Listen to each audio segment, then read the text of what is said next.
We know the main subject of discussion this morning, indeed over the last 12 hours, has been that very announcement that the President, in consultation with the Council of State, had decided to forgive the rest of the sentencing of the three of who were convicted for contempt.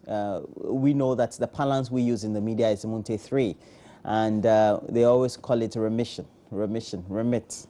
But first, I would want to talk to my guest. He was one of the counsels of one of them or two of them, I believe, alongside George Lowe and Godwin Eduji Tamaklo is here. He's a legal practitioner. Thanks for joining me. How are you? It's been a while, my brother. Yes, absolutely. It's been a while. Yes. Welcome. I know that we just have to do this speedily so that you rush on to some other platform to look at this. So let's look at this. When the statement came out, it said remission. What does it mean, remission, if, let's say, your sentencing is remitted? Thank you very much. Once again, good morning to yourself, your able producers, and our viewers. Once the question of remission comes in, what it means simply is this. You are aware that as we speak, by the 26th day of this month, they should have effectively served 30 days in prison. So under the circumstance, we have also paid the fine of 10,000 Ghana cedis each, almost 30,000 to the courts. Under this circumstance, with the action taken by the President, we cannot have any other, it's not like an absolute pardon, where they wash everything as though nothing ever happened. The conviction against our clients still stand in law. It is only a reduction in the sentence that this whole action by the President would achieve. So that is what it means when you say that there had been a remission. The conviction still stands. And you can see that even we as lawyers, our attitude in court was, one, to apologize to their lordships, to also admit that whatever it is that happened on that 29th day of June was unpardonable, was something that should not have happened in the first place. However, it has happened. And for which reason, the moment the GBA issue a statement, the moment we're taken to the BNI, the moment we appear before the court, we have been very consistent in terms of our apology, our retraction of those statements that were made. So that has always been our attitude towards this. Even in court, if you recall, the judges wanted to play the recording. We vehemently opposed it because we felt that further publicizing something that we felt was unworthy was not the right thing. In the superior wisdom of the judges, they decided to go ahead with it. So it has always been our body language relative to this matter. We've never questioned the conviction. Our problem has always been the harshness of the sentence. Your perceived harshness of... Absolutely. And we know that's prior to now. That led to the petition, we're told from the council of those who had been convicted to the President or the office of the President.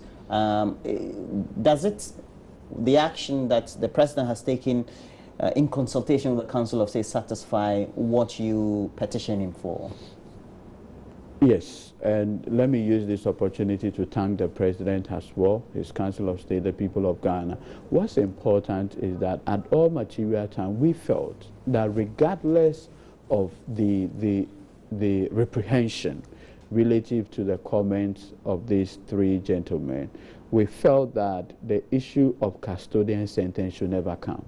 That position, we've made it very clear in court and outside court. So when the issue of custodian sentence came, in fact, even when the sentencing happened, we were on our feet to address our lordship. However, they said no, they are done, and then they don't want to entertain any matter. So it's always been the case that our problem related with the harshness. So the moment these individuals have spent, like I told you, on Wednesday, that will be effectively 4 weeks that they have been in jail. Even a day, we didn't want it to happen. 30 days will be coming on the 26th day of August. The moment the President said, I'm taking this off, we felt it was a welcoming news, at least for our clients. We didn't want a day. How much more 30 days? Okay. Now, beyond this, would you then push for that very state in which the whole conviction in itself? And no. Under this circumstance, our clients believe that something happened on the 29th day for which they have apologized for. Remember that in court, it was on our own plea that the conviction happened. That is part of our demonstration of remorse that the event, if not, I mean, I've heard subsequent commentary by other lawyers who felt due process was not followed. We didn't go to do all those legalities because we ourselves admitted those comments and said we should be forgiven. Well, very interesting as it is. Now, what do you make of the various reactions from colleagues of yours, whether senior or not, about the sort of action that the president has taken and its subsequent as precedent in the future? No. It's important to say that we have a unique history as a people.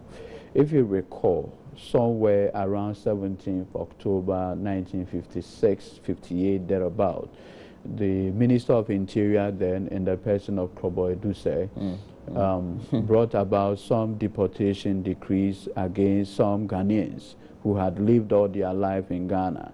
They were perceived then to be opponents of Nkrumah. So those deportation orders were brought. Then the guys went to court that under Deportation Act, you cannot, under any circumstance, deport a Ghanaian. Once the person is a Ghanaian, you can't. So they challenged their deportation.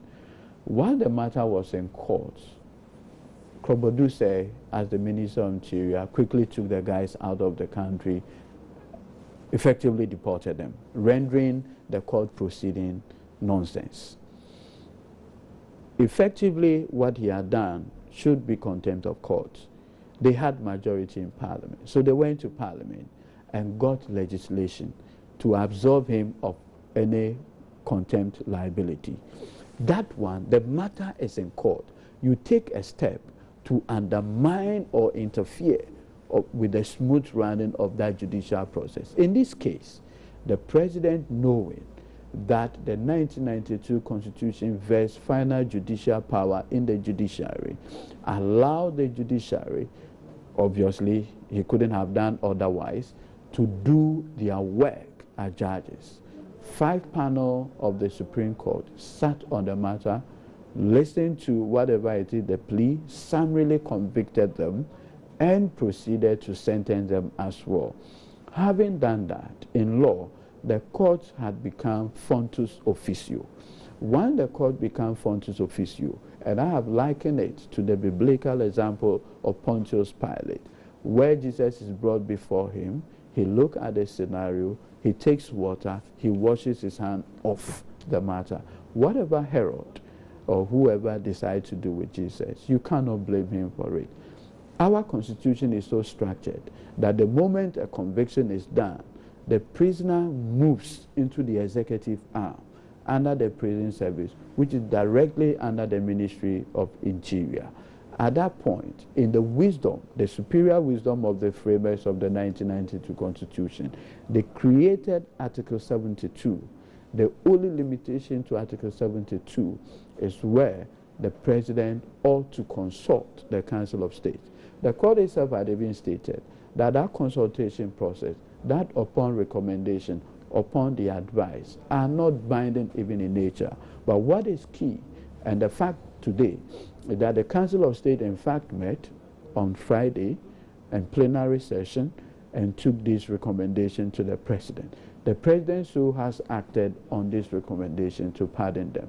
He had fulfilled the strictures of the 1992 Constitution. And so I know you're a lawyer. Yes. You're speaking all that, but before then you had also been a political commentator. Absolutely. And you and I have had conversations severally. So you're also a politician in some ways.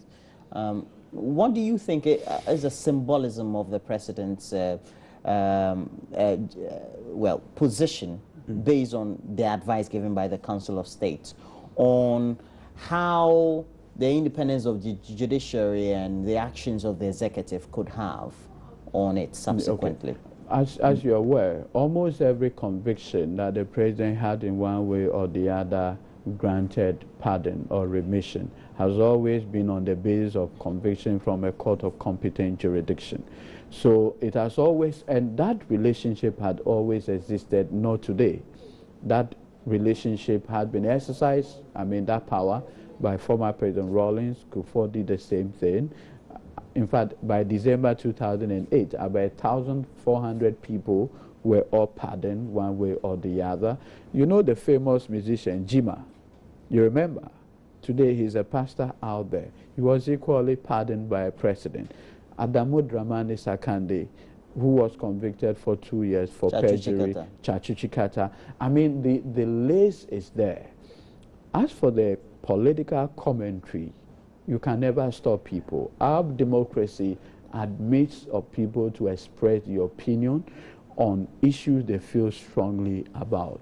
To those who have reservation about the exercise of the Article 72 powers, I think they are entitled to do, just as the president is entitled to exercise his powers under that constitutional provision. I am surprised that lawyers who in the past had questioned the very processes that the Supreme Court adopted in this way. And I mean Lawyer Tachia, if you recall, when he represented Ken Crunchy, he put up a very spirited defense of his client and questioned the very procedural basis upon which the Supreme Court even invited those people.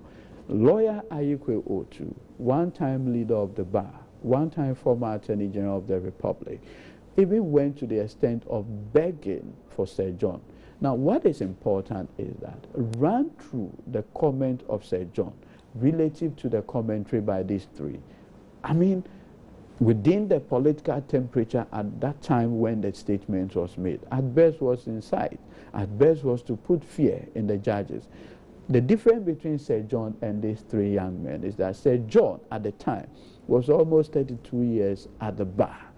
Just like me, we have a better appreciation of what constitutes contempt. At what point a speech moves from ordinary speech into one that is threatening or one that is scandalizing. He's a lawyer, senior. So you're saying what? The words that came out of the three during that very discussion on that very radio station was out of the moment. That's the point I'm making, that this, at least in terms of evaluating, look at even the pedigree of the individuals. They were seeking to comment on a proceeding before the court. They went beyond acceptable limit. Sometimes, if they had a kind of education relative to the law, I'm sure they would have been minded as to what to say.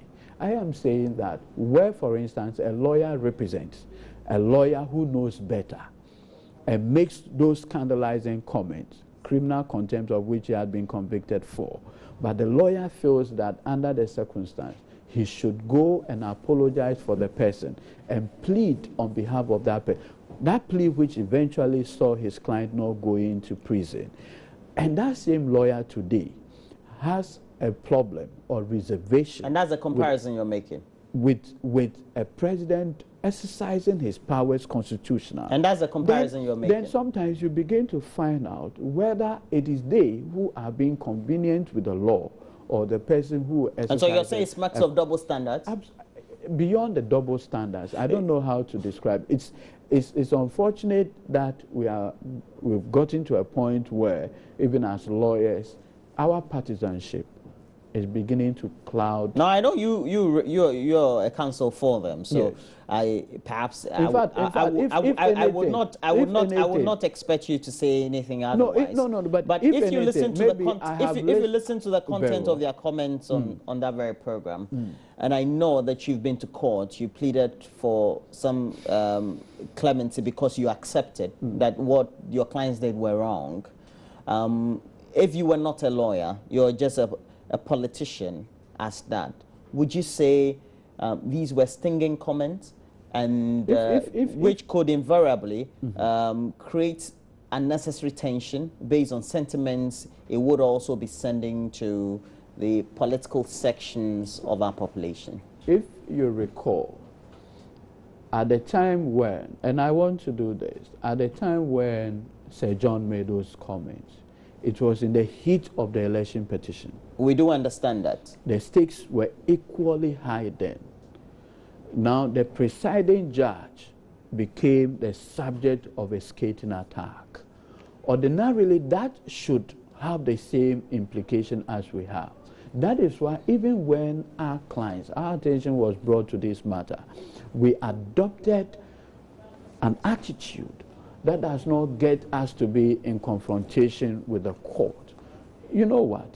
We could have simply gone to court. We could have simply gone to court and then started with the legalese. My Lord, you cannot be a judge in your own cause. My Lord, you cannot be a prosecutor in your own matter. Well, I do understand that. We all watched that on TV, yes. We never did. All we simply went to court to do was to say that we admit of those comments, they were in bad taste. We feel that we should be forgiven. The court, of all the punishment, save custodian sentence, were amenable to it. The court in its wisdom felt no, they would not. The president had exercised a power which the same constitution had granted him. And for us, that is what it is for now. You think that suffices? That suffices? For us. Okay. So we'll be having on the line Frank Davis. And Frank Davis is a former Greater Accra Ghana Bar Association chair. And he will also be giving us his own perspective, but we also would have to, we would have to let go of Godwin Eduji Tamaklo. He would have to go onto another platform because it's important we deepen the discussions relevantly when we are speaking on this very subject. And do I have Mr. Frank Davis on the line? Okay, we seem to have a line that is not good at the moment. But so now, your client, have you heard from your client, and what's their reaction to this? This morning, I have not communicated, but while they were in prison, I visited them to see how they are faring. They are in good spirit. I mean, the point is, the moment you wrong somebody, you come out to apologize to the person for the wrong you've done the person. You should have a certain clean conscience relative to the matter. We are continuing in our, retraction of those statements, our continuous apology to the judiciary, the good people of this country, as much as we want to thank the president for exercising this power in the favor of our client. We are extremely grateful to His Excellency, the president. I am surprised, lawyers, and the interesting thing is I have always likened this whole scenario to the woman, the adulterous woman in the Bible. Without sin, would there be the need for forgiveness? So as the Bible says, we all have fallen, sinned and fallen short of the glory of God. I see. It is, and we on this. You know Tony Letha? Absolutely. Okay. Do you know that he, when members of the NDC, as well as members of government, who are members of the John Mahama-led administration, were signing that very petition to send to the president as well, alongside what you were also doing as legal counsel. He made a certain comment which was widely broadcast by the media, that he thought it wouldn't have been prudent for the president to take such an action. Do you know about that very comment he made? Yes, I have also read those comments attributed to my senior, Tony Letha. Like we always say, that's the beautiful thing within the NDC. If you feel strongly about something, you should have the opportunity to air that opinion. He has expressed his opinion. the president's powers under the Article 72 is not subject to the opinion of anybody. It's not even subject to the number of signatures that you obtain in a petition for or against. It's a standalone power subject to the president having to consult his Council of State. He has expressed opinion. Others have also expressed very strong and divergent opinion. At the end of the day, what it means is that the president's lawyer can advise him on some matters. If the president feels strongly that he needs further advice, it's important to say that his principal legal advisor is the Attorney General. Under the circumstance, there has been a recommendation coming from the Council of State. The president has acted based on that recommendation, and for me, that suffices than the contrary comment of any other person. Well, since I'm not a lawyer, I'm allowed to speculate. And there was speculatively a lot of comments on social media and mainstream media as well, that all this was orchestrated from the start. What you were doing on the side, the petition that were being signed by numerous members of the NDC as well as members of government, were all intended, very much orchestrated to make sure that we arrive at this very conclusion. There's no proof of that orchestration. Like you rightly pointed, you can speculate. I'm sure that we should all be able to speculate on that. But the fact is that there was a petition. In fact, we went to the prison. Our clients gave us clear and express instruction to do this on their behalf. We have acted clearly on their instruction. If somebody believes that he can associate with a petition that we have, if that is what is being referred to as orchestration, whoever is making that point, I think there's no basis for it. But hey, you cannot stop people from putting their views across. Our political space should be able to admit of divergent opinion. Okay, we're making do with you for now, and we'll leave you to go and address this very issue on other platforms as well. We'll call you as and when we want to.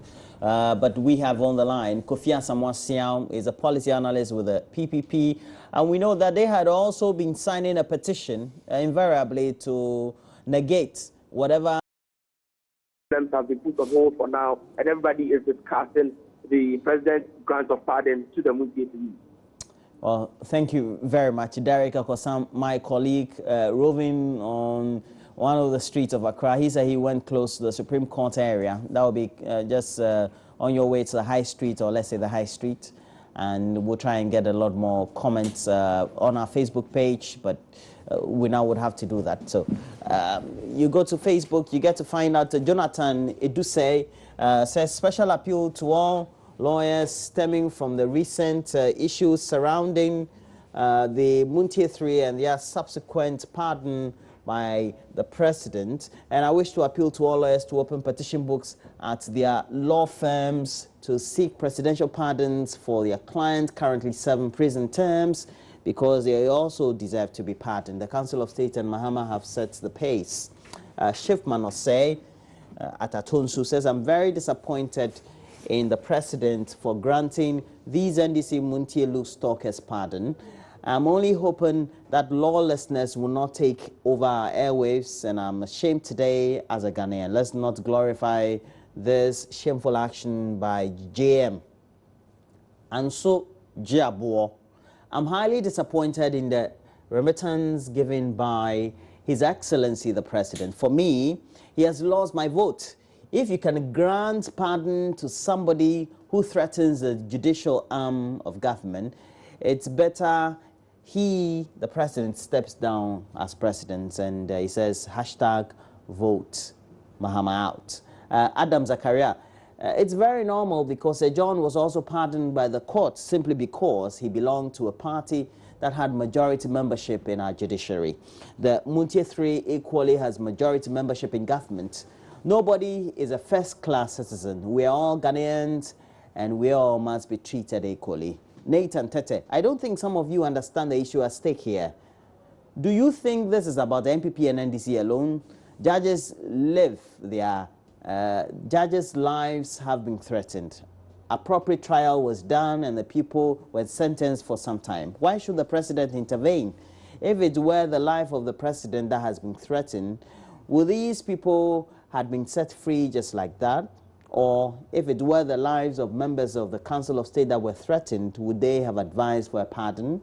The integrity of our judiciary is being greatly abused, and you are here talking about Mercy and others. What has Mercy got to do with serving for a threat you made to someone's life? Kofi Asante, I'm highly disappointed in the president for taking such an awful decision. I bet you it's going to affect him in this upcoming election. Ghana, I can't think far. I can't think madness. Are those 3 guys more important than all the prisoners in the country? What is so special about them? Hey, Ghana pa. He concludes. Let's see whether we can get a lot more of your comments also on Facebook. We have this one. That is the beauty of democracy. If you don't side with a pardon, go to hell. And that's coming from Jojo P. Haruna from Draboso. Is it not the same court that gave a harsh ruling for the president to be president now? NDC lawyers did not see anything wrong with it. It says hypocrisy at its end, and that's from Nana.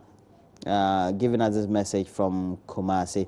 Whether the Montie 3 are NDC or not, they are first and foremost Ghanaians and must benefit from privileges that accrue ordinary citizens of Ghana. The president has acted lawfully, and those opposed to it must blame the Constitution. We cannot cherry pick which part of the Constitution we want to uphold. Can we move on, please? And that's from Kwejo, giving us this very message from East Legon. Thank you. Roland, please, I'm sorry. This is not good. It means the judges are toothless. Judges are really not toothless. You saw them jailing them. Who is qualified as a citizen of Ghana to be pardoned by the president? From Prosper Trefo Praso. And I think President Mahama is just a mere politician. Mahama must step down. And you didn't give us your name, though. Innocent citizens are being imprisoned daily because they lack evidence to prove their case. They have petitions signed for their release.